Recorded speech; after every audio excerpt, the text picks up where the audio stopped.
그러나 그날과 그 시각은 아무도 모른다. 하늘의 천사도 모르고 아들도 모르고 오직 아버지만이 아신다. 노아의 때와 같이 이 인자가 올 때에도 그러할 것이다. 홍수 이전에 노아가 방주에 들어가는 날까지 사람들은 먹고 마시고 장가가고 시집가며 지냈다. 홍수가 나서 그들을 모두 쓸어가기까지 그들은 아무것도 알지 못하였다. 인자가 올 때에도 그러할 것이다. 그때 두 사람이 밭에 있을 터이나 하나는 데려가고 하나는 버려둘 것이다. 두 여자가 맷돌을 갈고 있을 터이나 하나는 데려가고 하나는 버려둘 것이다. 그러므로 깨어 있어라. 너희는 너희 주님께서 어느 날에 오실지를 알지 못하기 때문이다. 이것을 명심하여라. 집주인이 도둑이 밤 몇 시에 올지 알고 있으면 그는 깨어서 도둑이 집을 뚫고 들어오도록 내버려 두지 않았을 것이다. 그러므로 너희도 준비하고 있어라. 너희가 생각하지도 않은 시각에 인자가 올 것이기 때문이다. 누가 신실하고 슬기로운 종이겠느냐? 주인이 그에게 자기 집 하인들을 통솔하게 하고 제때에 양식을 내주라고 맡겼으면 그는 어떻게 해야 하겠느냐? 주인이 돌아와서 볼 때에 그렇게 하고 있는 그 종은 복이 있다. 내가 진정으로 너희에게 말한다. 주인은 자기 모든 재산을 그에게 맡길 것이다. 그러나 그가 나쁜 종이어서 마음속으로 생각하기를 주인이 늦게 오시는구나 하면서 동료들을 때리고 술친구들과 어울려 먹고 마시면 생각하지도 않은 날에 뜻밖의 시각에 그 종의 주인이 와서 그 종을 처벌하고 위선자들이 받을 벌을 내릴 것이다. 거기서 슬피 울며 이를 가는 일이 있을 것이다. 아멘. 자리에 앉으시겠습니다.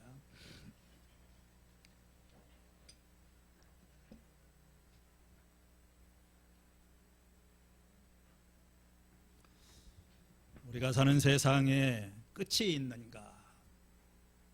역사에 끝이 있는가? 그 끝이 있다면은 그것은 어떤 모양일까? 그리고 그것이 언제쯤일까?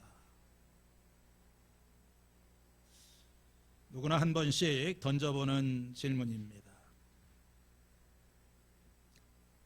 코로나 위기를 거치면서 특별히 종말에 대한 관심이 높아지는 것 같습니다. 언제 끝이 올 줄 모른다. 우리 PPT 한번 보여주세요. 그런 책도 있습니다. 인류의 종말은 어떻게 올까? 여러 가지 많은 가능성에 대해서 제시가 되고 있습니다. 다양한 추측들이 있지만 이런 질문에 대해서 명확한 답을 줄 수 있는 사람은 세상에 존재하지 않습니다. 그러나 하나님의 말씀인 성경은 이 문제에 대해서 비교적 명확하게 그리고 구체적으로 말씀을 하고 있습니다.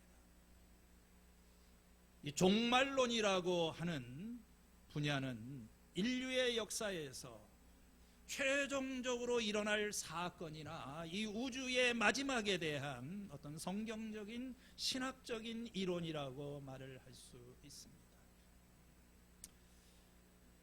마태복음 24장은 흔히 예수님의 올리브 강화라고 알려진 이 종말에 대한 예수님의 말씀입니다. 예수님께서 이제 마지막 주간에 이 땅에서의 마지막 주간에 성전에서 나와서 그 앞에 있는 올리브산에 올라가서 그들에게 하신 이 마지막 설교, 이 종말에 대한 그런 설교입니다. 이 예수님의 말씀은 제자들의 질문에서부터 시작이 되었습니다. 이 올리브산에서 그 화려한 성전을 바라보시며 예수님께서 이 성전은 돌 하나도 돌 위에 남지 않고 다 무너질 것이다. 이 말을 들은 제자들이 주님에게 질문을 합니다. 이런 일이 언제 일어나겠습니까?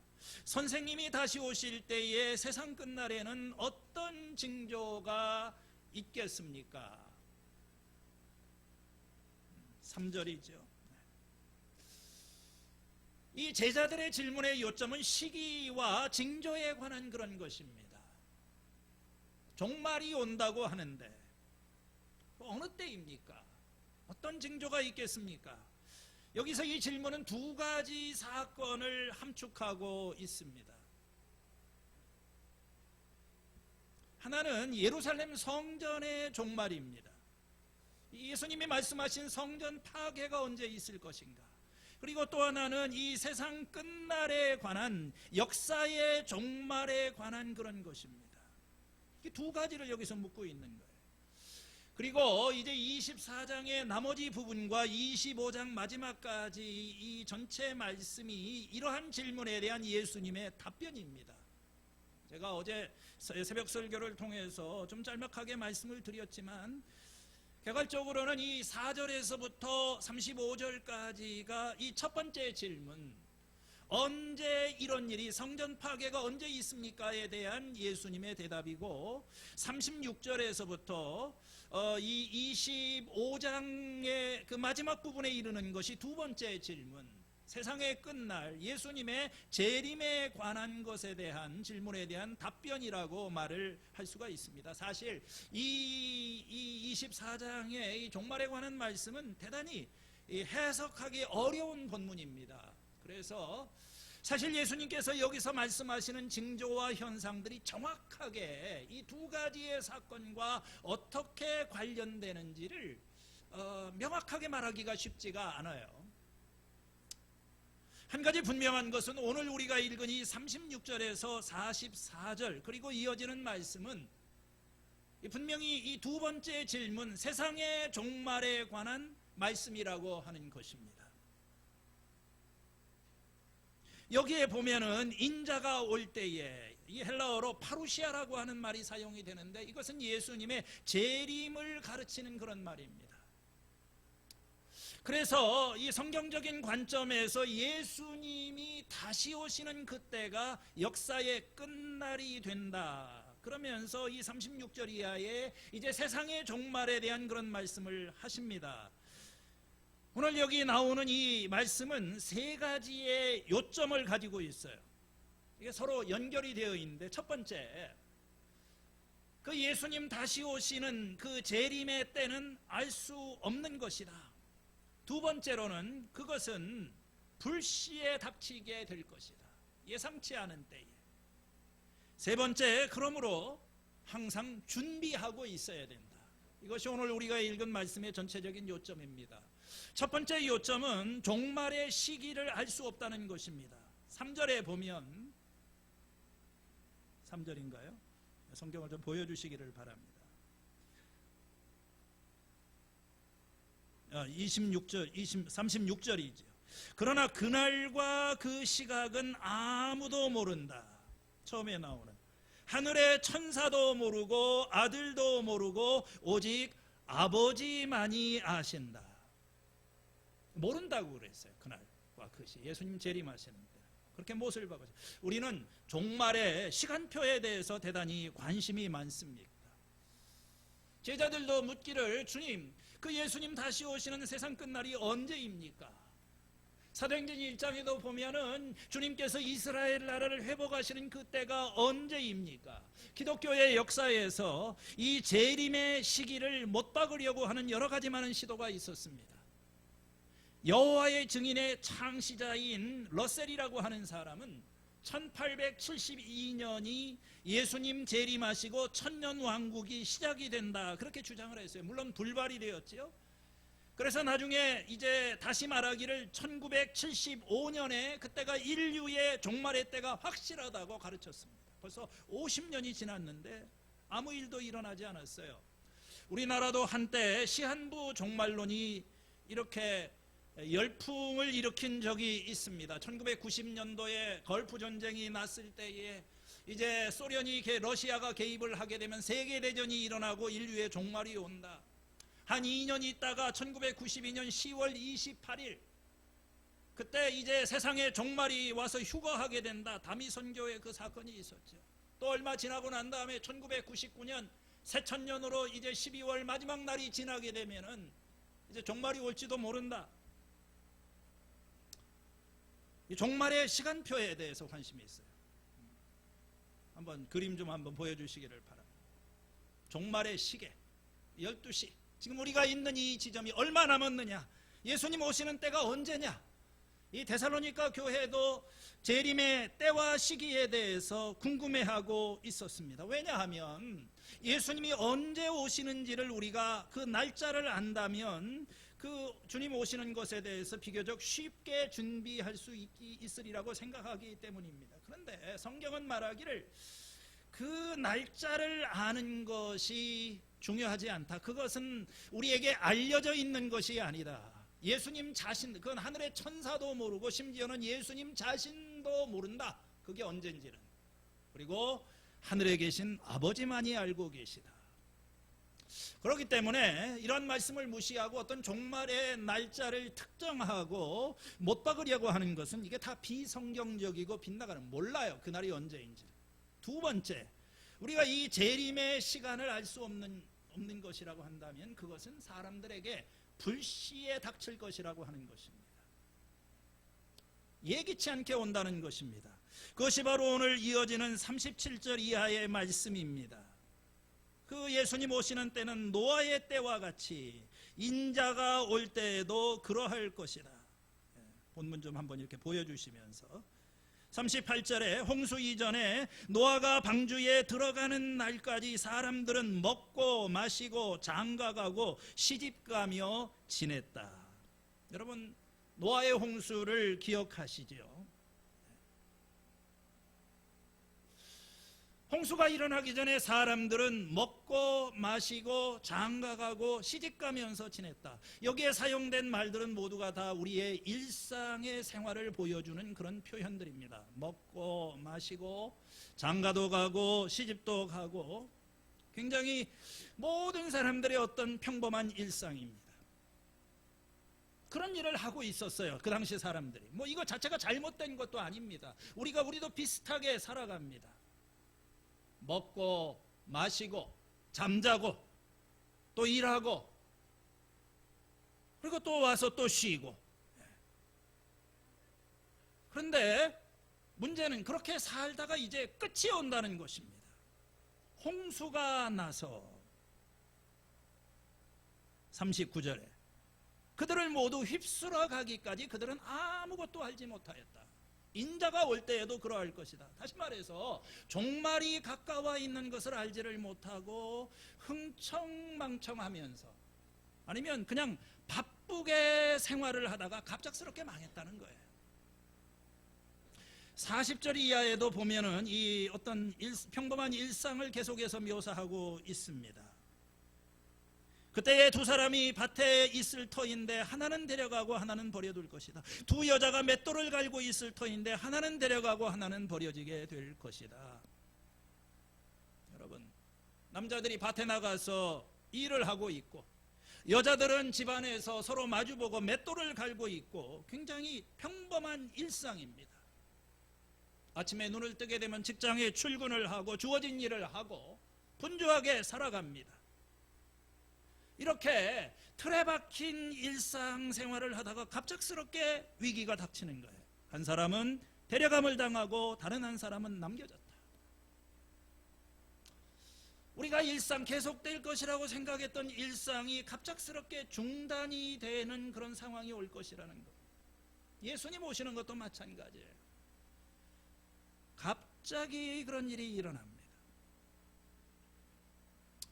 그 마지막이 올 때까지 사람들은 노리고 그냥 밥 먹고 자고 사람 만나고 또 일하고 계속해서 일상의 쳇바퀴를 돌다 보면은 갑자기 끝이 오는 거예요. 그리고 그때는 우리가 알 수 없는 때입니다. 그리고 그건 돌이킬 수가 없는, 그냥 끝나는 겁니다. 이게 종말입니다. 예수님은 종말이 있다고 말씀하십니다. 끝이 있다고 하시는 거예요. 우리 현대인들은 이 종말에 대한 그 가르침에 무관심하고 냉소적입니다. 종말을 외치는 사람에 대해서 조롱을 하고 비웃기도 합니다. 아니, 세상이 이렇게 평안한데, 아니 이렇게 잘 돌아가고 있는데 무슨 종말을 얘기를 하느냐. 베드로후서 3장 3절과 4절에 보면 베드로는 이렇게 말합니다. 여러분이 무엇보다 먼저 알아야 할 것은 이것입니다. 마지막 때에 종말에는 조롱하는 사람들이 나타나서 자기들의 욕망대로 살면서 여러분을 조롱하면서 이렇게 말할 것입니다. 그리스도가 다시 오신다는 약속이 어디에 있느냐? 조상들이 잠든 이래로 만물은 창조 때부터 그러하듯이 그냥 그대로 있다. 얼핏 보면 대단히 맞는 말이죠. 아니, 예수님 다시 오신다는 그 얘기가 지금 2000년이나 지났는데 그게 그런 약속이 어디 있느냐? 이 만물은 수천 년, 수만 년 전부터 있었던 것이 그대로 해는 떠서 그대로 존재하고 세상은 그대로 갈 것이라는 것입니다. 우리 노래는 적어도 그렇게 보여요. 왜냐하면 일상이 커다란 문제 없이 지속이 되고 있기 때문에 그렇습니다. 크고 작은 문제가 없는 것은 아니지만 삶은 계속이 되는 거예요. 전쟁과 전쟁의 소문이 있습니다. 때로는 좋은 일도 있고 힘든 일도 있습니다. 박해를 받는 시간도 있지만 복음이 전파되기도 합니다. 자연재해도 있지만 또 그 재해를 극복하고 우리는 앞으로 나아갑니다. 인류의 삶은 계속이 되어 있어요. 아침에 눈을 뜨면 먹고 마시고 또 출근을 하고 자녀를 돌보고 일상을 하고 저녁에 와서 자고, 종말이 있다고 하는 것을 보여주는 어떠한 징조도 없는 것 같아요. 삶이 영원할 것처럼 생각을 합니다. 이 세상은 이렇게 영원히 갈 것이라는 생각을 합니다. 이게 동양적인 세계관의 특징이에요. 윤회사상입니다. 불교나 이 동양적인 사고에서는 이 그냥 끝없는 어떤 영겁의 시간들이 그냥 계속해서 돌고 하나의 원적인 이렇게 사고방식을 가지고 있어요. 끝이 없는 그런 삶입니다. 역사에 끝이 없어요. 기독교는 달라요. 성경은 말하기를 시작이 있으면 끝이 있다고 하는 것입니다. 마지막이, 시작이 있으면 마지막이 있는 거예요. 세상에 시작이 있었고 세상에 마지막이 있습니다. 역사에 시작이 있었고 역사가 끝나는 때가 있어요. 이 세상은 하나님이 창조에 의해서 이루어졌고 세상을 창조하신 하나님께서 이 세상을 끝내시는 때가 있다고 하는 것입니다. 이것이 더 합리적이고 올바른 생각 아니겠습니까? 이건 끝나게 돼 있어요. 여러분, 이 지구가 얼마나 오래 갈 것 같습니까? 요즘 코로나 때문에 많은 여러 가지 이야기들이 있고, 저는 가끔 가다가 유튜브에서 둠스데이라고 하는 지구 종말에 관한 그 유튜브들을 한 번씩 이렇게 봅니다. 지구 종말에 뭐 핵폭탄으로 망하든지 바이러스로 망하든지 아니면은 무슨 뭐 쓰나미로 망하든지 아니면 행성이 충돌해서 망하든지 기후변화로 망하든지, 사람들이 공통적으로 하는 몇 년 안 남았다는 거예요. 어떤 사람들은 2050년이 이 마지막이 될지도 모른다. 이 지구의 마지막이 30년도 안 남았어요. 뭐 더 길어질 수도 있고 몇백 년 더 갈 수 있는지도 모릅니다. 한 가지 중요한 것은 뭐냐면 절대 영원하지는 않아요. 우리가 이렇게 영원히 계속될 것 같은 이 행성 지구도 갑자기 이 시스템이 깨지고 태양 쪽으로 빨려 들어가기 시작하면 완전히 불덩어리가 돼버린, 순식간에 그렇게 될 수 있어요. 예수님은 우리들에게 하늘나라를 주시기 위해서 오셨습니다. 새로운 나라, 이 하늘나라. 그러기 위해서는 지금 이 세상 나라가 끝나야만 되는 것입니다. 예수님이 처음에 세상에 오셨을 때 그 나라가 시작이 되었어요. 우리는 그 안에 살고 있습니다. 그러나 아직 완성되지는 않았어요. 여전히 이 예수님이 오신 다음에도 세상에 많은 문제가 있습니다. 그래서 예수님께서는 다시 오실 것입니다. 두 번째 오셔서 이제 그 당시에는 모든 것을 끝내시는 거예요. 역사의 문을 닫고 기회를 이제 거두어 들이시고 이제 이 마지막 종말이 올 것이다. 역사는 그 마지막의 날을 향해서 움직이고 있는 거예요. 그날은 많은 사람들에게 두려움의 날이기도 하지만 우리 그리스도인들에게는 완성의 소망의 날인 것입니다. 여러분, 종말은 갑자기 찾아옵니다. 불시에 사전에 경고 없이 찾아와요. 예수님 재림도 마찬가지입니다. 전도서에 있는 대로 사람의 죽음도 마찬가지예요. 불행한 때와 재난은 누구에게나 닥친다. 사람은 그런 때가 언제 자기에게 닥칠지를 알지 못한다. 마치 물고기가 잔인한 그물에 걸리고 새가 덫에 걸리는 것처럼 사람들도 갑자기 닥치는 악한 때를 피하지 못한다. 이것이 인간이고 삶입니다. 가깝게 지내던 몇 사람들이 너무 건강하게 보였는데 갑자기 세상 떠났다는 이야기를 듣습니다. 이런 끝이 있어요. 절대 삶은 영원하지 않습니다. 그리고 죽은 다음에는 심판이 있습니다. 처음에 오실 때는 세상을 구원하시기 위해서 오신 그분이 이 역사의 마지막에는 온 세상을 심판하시는 분으로 오실 것이라고 성경은 이야기를 합니다. 예수님의 재림이 심판을 가져오는 거예요. 그때는 분리가 일어나게 됩니다. 한 사람을 데려감을 당하지만 한 사람은 버려지게 될 것이다. 그리고 그것은 결정적인 것입니다. 예수님이 오시면 이제 모든 것은 거기서 끝나는 거예요. 그때가 되면은 더 이상 회개할 기회도 없고 변화의 기회도 없고 닫히는 거예요. 그러나 그때까지 삶은 계속이 될 것입니다. 결혼하고 먹고 마시고 직장일 하고 그리고 끝이 옵니다. 이 말씀이 옳다면은 우리는 어떻게 해야 될까요? 그것이 역사의 종말이건 아니면 그보다 앞서서 내 개인의 종말이든 내가 그분 앞에 가건 그분께서 나를 찾아오시건 그건 뭐 중요하지 않은 것 같아요. 어느 것이 먼저인지. 그러나 끝이 오게 돼 있지. 그 하나님 앞에서 내가 서야 하는 날이 온다고 한다면 나는 어떻게 해야 되는가? 뭘 해야 되는가? 오늘 본문에서 예수님은 두 가지를 말씀하십니다. 첫 번째는 깨어 있으라고 하는 거예요. 42절에 그러므로 깨어 있어라. 너희는 주님께서 어느 날에 오실지를 알지 못하기 때문이다. 앞에 말씀하신 이 불시에 재림의 때를 알 수 없고 그것이 불시에 닥치니까 그 자연스러운 결론이죠. 그러니까 깨어 있어라. 그러면서 43절 이하에 도둑의 비유를 말씀하십니다. 집주인이 도둑이 밤 몇 시에 올지 알고 있으면 그는 깨어서 도둑이 집을 뚫고 들어오도록 내버려 두지 않았을 것이다. 굉장히 상식적인 그런 이야기죠. 예수님이 어떻게 오실 것인가, 주님의 날이 어떤 것인지를 설명하기 위해서 이 바울도 데살로니가에서 두 가지 비유를 사용하십니다. 첫째, 이 주님의 날은 도둑과도 같이 너희에게 올 것이다. 여러분 집에 도둑이 들어본 적이 있습니까? 있어요? 도둑 맞아본 적이 있어요? 자, 도둑이 올 때 미리 통제하고 옵니까? 우리한테 편지 보내서 제가 몇 날 며칠 몇 시에 갈 테니까 알고 계시라고 이메일 보냅니까? 아니죠. 언제 올 것인지를 말해주도 않습니다. 주님의 날도 이와 같이 예상치 못하게 올 것이다. 둘째, 두 번째 비유는 뭐냐면 사람들이 평안하다 안전하다 하는 그때에 오신다는 거예요. 마치 아기를 뵌 여자에게 진통이 오는 것과 같이 갑자기 멸망이 닥친다고 그랬어요.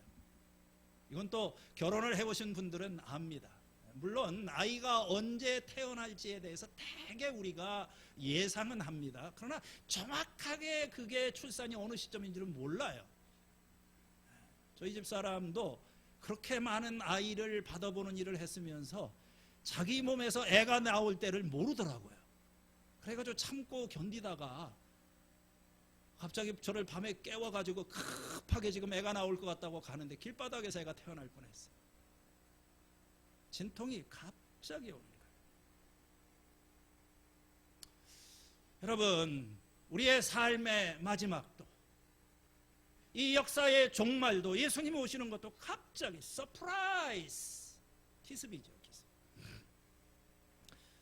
그렇다면 우리의 올바른 해결책은 뭘까요? 깨어있는 것입니다. 이게 바울이 말하고자 하는 거예요. 사람들이 이 도둑의 침입으로 어려움을 당하게 되는 데는 두 가지 이유가 있어요. 첫 번째는 한밤에 예기치 않게 불시에 오기 때문입니다. 두 번째는요, 그때 집주인이 잠들어 있기 때문에 그런 거예요. 자, 이 첫 번째 거에 대해서는 우리가 아무것도 할 수 없습니다. 불시에 오는데 어떻게 대비를 합니까? 근데 두 번째 거에 대해서는 뭔가를 할 수 있어요. 잠들어 있지 않고 깨어 있는 것입니다. 마가복음 13장 33절 이하에 이렇게 주님께서 말씀하십니다. 조심하고 깨어 있어라. 그때가 언제인지를 너희가 모르기 때문이다. 그러면서 어떤 또 다른 그 주인과 종의 이야기를 말씀하십니다. 어떤 사람이 여행을 하러 집을 떠나면서 자기 종들에게 권한을 주어서 각 사람이 할 일을 맡겨주고 문지기에게는 깨어 있으라고 명령을 한다. 그러므로 깨어 있어라. 집주인이 언제 올는지, 그게 저녁이 될지 한밤중이 될지 울 무렵이 될지 이른 아침이 될지 너희가 알지 못하기 때문이다. 집주인이 갑자기 와서 너희가 잠자고 있는 것을 보게 되는 일이 없도록 하여라. 내가 너희에게 하는 말은 모든 사람에게 하는 말이다. 깨어 있어라. 여러분, 예상치 않게 그냥 불쑥 들어가는 거예요. 저같이 좀 매너가 있는 사람이나 여러분들한테 집사님 제가 집에 가도 되겠어 이렇게 하고 가지, 예수님 그렇게 안 하세요. 그냥 불쑥 오시는 겁니다. 그래서 이 얘기의 핵심은 뭐냐면은 이 재림의 때를, 예수님 오실 때를 계산하려고 하는 이 시도는 이건 무익한 일이다. 시간 계산하고 있지 말라는 거예요. 그 누가 그런 얘기해도 믿지 말라는 겁니다. 언제 오실지 모르니까. 우리가 할 수 있는 일은 대비하는 것이고 그 중에 하나가 깨어있는 것입니다. 성경에 보면요, 우리에게 계속 깨어있어라 이런 말씀을 얘기를 합니다. 여러분이 깨어있는다는 말이 이게 무슨 뜻일까요? 구체적으로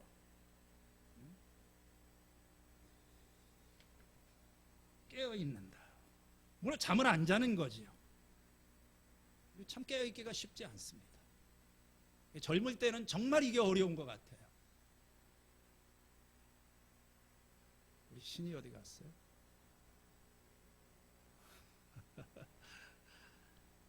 잠이 많아요. 막 졸음이 쏟아져요. 근데 이제 나이가 들면 잠이 안 옵니다. 깨지 말라고 해도 자꾸 깨는 게 문제예요. 깨어 있어라. 이게 그렇지만 이제 예수님이 여기서 말씀하시는 깨 있다고 하는 것이 이게 무슨, 잠자지 말고 24시간 동안 긴장 상태를 유지해라? 그럴까요? 이게 계속해서 빨간 불을 켜고 그런 긴장 상태로 있어라. 이게 현실적으로 불가능하죠. 주님께서 말씀하시는 것은 깨어 있으라고 하는 것은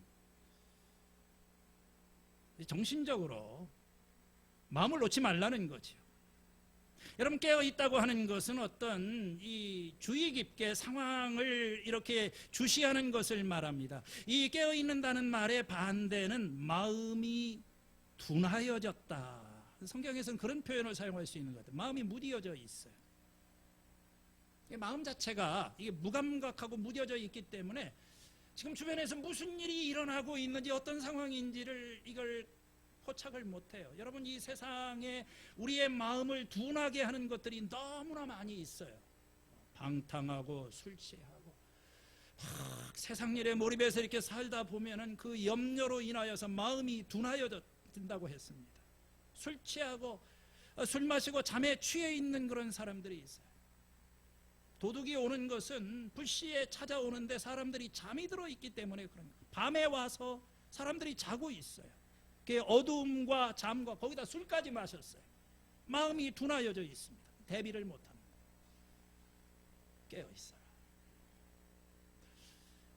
우리가 영적인 의미에서 이 깨어 있는다고 하는 것은 하나님과 계속해서 이렇게 교통하는 상태에 있는 것을 의미한다고 볼 수 있습니다.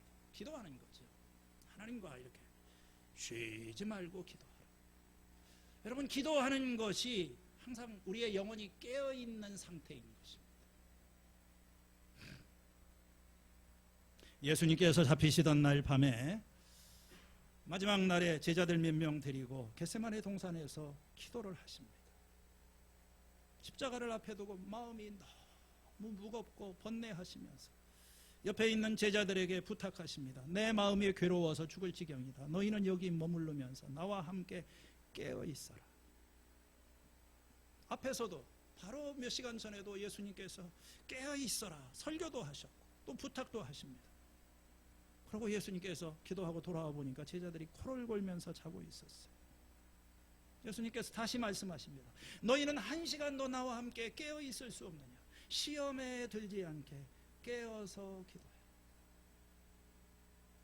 여러분, 이 기도의 가장 큰 장애물은 졸음입니다. 제자들이요, 이 쏟아지는 졸음을 견디지를 못했어요. 저도 옛날에는 그랬습니다. 옛날에 기도하려고 막 애를 쓰는데 몸이 피곤하니까 새벽기도 가서 그 카페트 바닥에 쭈그리고 앉아가지고 막 기도한다고 하는데 많은 경우에 기도하다 보면 시간이 훌쩍 지나 1시간 지났어요. 졸았던 거. 요새는 그렇게 안 합니다. 웬만해서는 졸지 않아요. 여러분, 기도할 때 가장 중요한 것은 마음과 정신이 깨어있는 거예요. 5분을 기도하고 10분을 기도라고 하는 것 자체가 우리의 마음과 정신을 모아서 하나님 앞에 서는 것입니다. 그런 기도가 이게 살아있는 기도이고 이게 파워풀한 그런 기도인 거예요. 이게 졸고 뭐 기도를 하는 건지 마는 건지 안 하는 것보다는 나을지 모르겠지만, 그래서 기도할 때 주님께서 깨어있으라고 그랬어요. 정신을 바짝 집중해서. 이런 기도를 한번 여러분들이 좀 배워보세요. 여러분, 위기의 시간에 우리는 깨어있어야 돼요.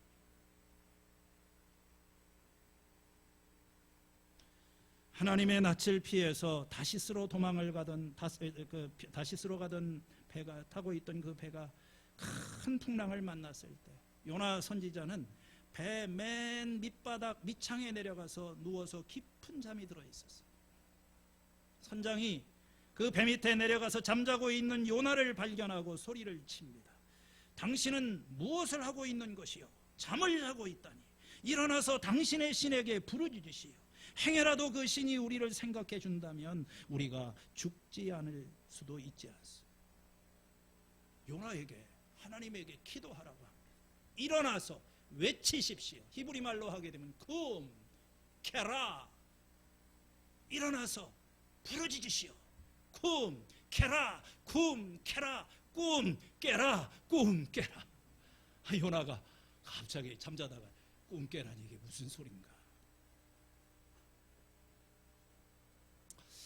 우리가 기도하지 않는 것은 지금 우리가 시련 가운데 있다는 것을 알지 못하기 때문에 그래요. 제자들은 분명한 경고를 받았지만 영적으로 잠을 자고 있었습니다. 오늘 많은 사람들의 마음이 무디어져 있고 둔하여져 있어요. 그냥 먹고 마시고 출근하고 세상 일에 이렇게 몰입을 하다가 영적인 감각이 굉장히 무디어져 있습니다. 특별히 지난 2년 동안 코로나를 통과하면서 많은 사람들이 정말 영적으로 무디어져. 저희 교회뿐만이 아니고 한국의 이 많은 크리스찬들, 제가 알고 있는 아주 가까웠던 이 사람들 중에도 교회를 위해서 많은 봉사하던 분들이 요즘 예배를 참석을 안 한다. 참 마음이 굉장히 안타깝습니다. 그런지 벌써 1, 2년 된 분들이 여러 사람이 있어요. 마음이 무디어져 있어요. 우리 교회도 다르지 않아요. 점점점 이 세상 속에서 우리는 기도의 필요성을 느끼지 못해요. 기도 자리가 자꾸 비어갑니다. 코로나 기간 이렇게 지나면서 특히 금년 들어서는 거의 매일 오전사님하고 저하고 둘이서 와서 5시 반부터 기도하고 있습니다. 중보기도 우리 하고 있지만 이제 많이 줄었어요. 정말 몇 사람이 있어 중보기도를 하고 있습니다. 깨어있으라고 하는 그런 말이 방심하지 말라는 거예요. 정신 차리라는 겁니다. 그냥 이렇게 살다가 이것이 영원히 계속되는 것이 아니라는 거예요. 정신 못 차리고 하루의 삶을 이렇게 쳇바퀴 돌듯이 돌다가 끝이 온다는 겁니다. 홍수가 오는 거예요. 그날은 갑자기 온다는 것입니다. 예수님 언제라도 오실 수 있다는 거예요. 아니면 내가 이 세상을 언제라도 떠날 수 있다는 것입니다. 마음이 무디어져 있는 것입니다. 우리는 깨어 있어야 돼요. 깨어 있는다고 하는 말은 무슨 경비병들이 적군들이 오는 것을 사주 경계를 하면서 그것도 깨어 있는 거죠. 천문학자가 이 망원경으로 뭔가를 들여다보면서 정신을 집중하고 그것도 깨어 있는 거죠. 그러나 성경적인 의미에서 깨어 있는다고 하는 것은 이 사랑하는 사람을 단 1초도 기다릴 수 없어서 이 안달하고 있는 그 사랑에 빠진 사람처럼 기다려라. 이런 의미로 보는 것도 더 좋을 것 같습니다. 그래서 이 지금 주님께서 이게 나중에 25장까지 쭉 이어지는 5개의 비유가 나오는데 이 비유에 전부 다 깨어 있으라는 것입니다. 열처녀의 비유, 지혜 있는 종의 비유, 이 모든 것이 우리가 때를 알 수 없으니까 깨어 있으라. 두 번째 주님께서는 준비하고 있어라라고 합니다. 깨어 있는 것만 가지고서는 안 돼요. 자, 45절 우리 같이 한번 읽어보겠습니다. 그러므로 너희도 준비하고 있어라. 너희가 생각하지도 않은 시각에 인자가 올 것이기 때문이다. 그러면서 주님께서 45절 이하에 가면 신실한 종과 신실하지 못한 종의 비유를 말씀하십니다.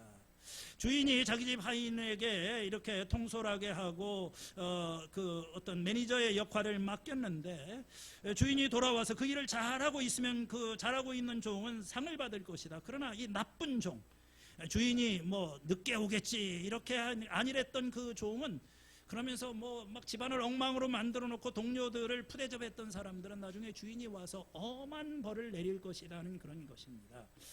이 말씀의 이 요지가 여기 보면 50절 마지막에 생각하지도 않은 때에 뜻밖의 시간에 주인이 올 것이다. 앞에 있는 그 이야기하고 같은 요점입니다. 근데 여기 한 가지 추가적인 그런 말씀이 있는데 그건 뭐냐면은 준비를 하라고 했는데 앞에서 그 준비된 모습이 어떤 것인지를 보여주고 있는 거예요. 우리가 예수님의 재림을 기다리면서 준비한다고 하는 것은 그냥 기도만 하고 그냥 정신적으로만 다 긴장 상태를 유지해 그런 것이 아니라 여기 있는 대로 자기의 일상의 생활 속에서 집 하인을 통솔하고 제때의 양식을 나누어 주면서 자기에게 주어진 일을 하는 거예요.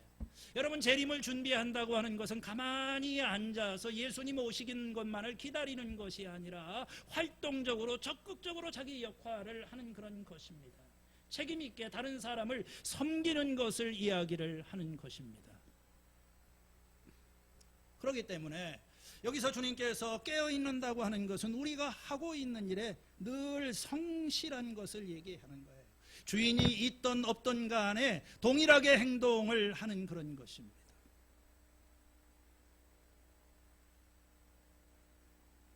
뭐 예수님 오신다고 집 팔고 재산 팔고 산속에 들어가고 그런 것이 아니라 사실은 그 끝이 언제 올지를 몰라요. 여러분 아십니까?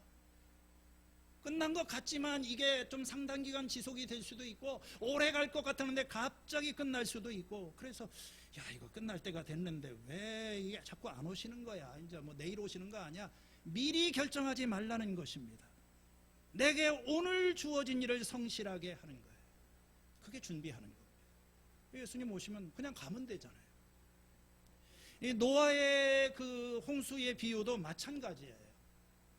여러분 노아와 그 가족들이 구원을 받을 수 있었던 것은 노아가 이 홍수가 오는 그 날짜를 정확하게 계산했기 때문이 아닙니다. 노아는 준비가 돼 있었던 거예요. 언제 홍수가 이제 일어나더라도 이렇게 갈 수 있는 준비된 모습으로 살아났기 때문에 그는 구원을 받은 것입니다. 25장의 첫 부분에 나오는 열처녀 이야기도 마찬가지예요. 거기 지혜로운 5처녀와 미련한 5처녀가 나오는데 이 지혜로운 5처녀가 칭찬을 받고 잔치에 들어갈 수 있었던 것은 이 사람들이 깨어 있었기 때문에 그런 것은 아닙니다. 말씀을 보게 되면 미련한 처녀도 잠을 자고 있었고 지혜로운 처녀도 같이 잠을 자고 있었어요. 그런데 한 가지 차이는 뭐냐면은 지혜로운 처녀는 기름을 준비하고 있었다는 거죠. 그래서 신랑이 오니까 기름이 준비가 돼 있기 때문에 그냥 잠에서 깨서 갈 수 있었다는 거예요. 여러분, 교회가 준비되어 있어요. 이 준비된다는 것이 뭘까? 하나님께서 내게 허락하신 이 시간 동안에 내게 주어진 일을 열심히 하는 겁니다. 내게 맡겨주신 사람을 잘 섬기는 것입니다. 기회가 있을 때 끝이 나기 전에 내 책임을 다하는 거예요. 그리고 예수님 맞이하는 겁니다. 성경은 종말의 때에 대해서 이야기를 하지 않습니다.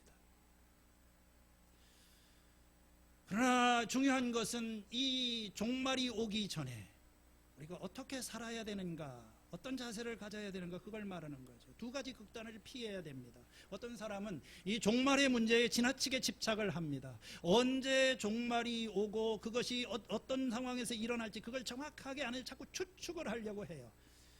다 쓸데없는 짓입니다. 다 틀려요. 그리고 또 뭐 어느 날짜를 정해가지고 이제 사회생활을 포기하고 뒤로 물러섭니다. 뭐 잘 나가던 크리스찬들이 사회생활 잘하다가 종교에 중독이 돼서 직업을 포기하고 재산을 팔았다는 얘기를 종종 듣습니다. 아니죠. 다른 극단은 뭐냐면 종말의 가르침을 무시하는 것입니다. 나와 무관한 것이다. 종말은 무슨 종말이냐. 세상이 이렇게 좋은데 끝이 없는 것처럼 무시하고 살아가는 거예요. 오늘 이 말씀을 통해서 예수님께서는 우리에게 몇 가지 경고와 명령을 하시는데, 첫 번째, 속지 말라는 거예요. 거짓 선지자들이 와서 뭐 지금 종말이 임했다, 메시아가 나타났다, 아무도 너희를 속이지 못하게 하라. 그거 아니라는 거죠. 두 번째, 놀라지 말라는 겁니다. 재난이 닥칠 때에 놀라지 말아라. 또 무슨 뭐 그런 종말의 현상들이 일어나도 놀라지 말아라.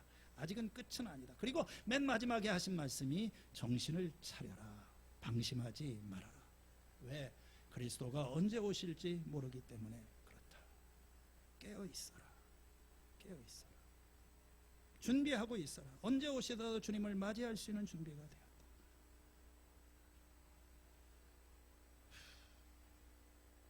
오늘 많은 사람들이 그걸 잊고 살아갑니다. 언제라도 끝날 수 있습니다. 누구에게나 끝이 없습니다. 관계도 영원하지 않고, 삶도 영원하지 않고, 역사도 영원하지 않아요. 우리는 그 종말과 예수님의 이 초림 사이의 그 중간 시대를 살고 있어요. 온 세상이 무너져 가고 있습니다. 이 혼란한 시대를 우리가 어떻게, 크리스찬으로서 어떻게 살아야 될 것인가? 고난의 시간들을 우리는 무엇을 하면서 어떻게 살아야 될 것인가? 종말의 신앙이라고 하는 것은 끝이 있다고 하는 것을 기억하는 신앙입니다.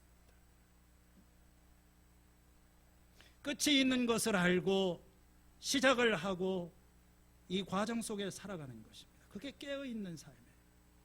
깨어있는 삶이라고 하는 것은 끝에서부터 시작하는 삶입니다. 이 종말의 관점에서 시작을 보고 우리의 현실을 보는 것입니다. 그러면서 기다리는 거예요.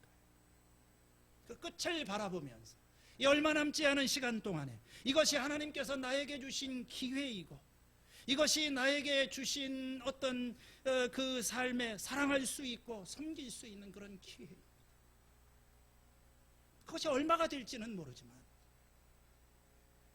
아무도 예상을 못하지만, 이게 이 끝이 오기 전에 그것이 나의 기회입니다. 용서할 수 있는 기회, 사랑할 수 있는 기회, 회복할 수 있는 기회입니다. 인생이라고 하는 것이, 역사라고 하는 것이 하나의 드라마와도 같은 것 같아요. 이야기가 써져가고 있죠. 이 역사의, 거대한 역사의 드라마 속에서 내가 맡은 역할이 있어요. 무대 위에 수많은 배우들이 등장을 하고 사라져가고, 오늘 이 역사의 드라마 가운데 나의 역할은 뭐고 나의 위치는 무엇인가? 그건 잘 몰라요. 나도 몰라요. 그건 무대의 감독만이 알고 있습니다. 그리고 그 무대 감독이 순간순간 나에게 어떤 지시를 해주는 것입니다. 어떤 일이 일어날지, 내가 뭘 해야 될지. 심지어는 이 역사의 드라마가, 무대가 언제 막을 내릴지도 몰라요. 어떻게 끝날지를 모르는 겁니다. 어떤 사람들은 왜 이 종말이 이렇게 늦어지냐고 질문을 합니다. 예수님께서 오시겠다고 2000년이 지났는데 왜 아직까지 안 오시느냐? 하나님이 기회를 주시는 겁니다. 아직도 우리를 기다리시기 때문에 하나님 기다리고 계시는 거예요. 참고 계시는 거예요. 그러나 영원하지는 않습니다. 끝나는 때가 있어요. 그게 예수님 다시 오시는 때입니다. C.S. 루이스는 연출자가 무대에 올라가는 그날, 그게 연극이 끝나는 날입니다. 예수님 오시는 날. 그리고 여러분 극장에 가면 맨 마지막에 이런 거 나오죠. 보여주세요.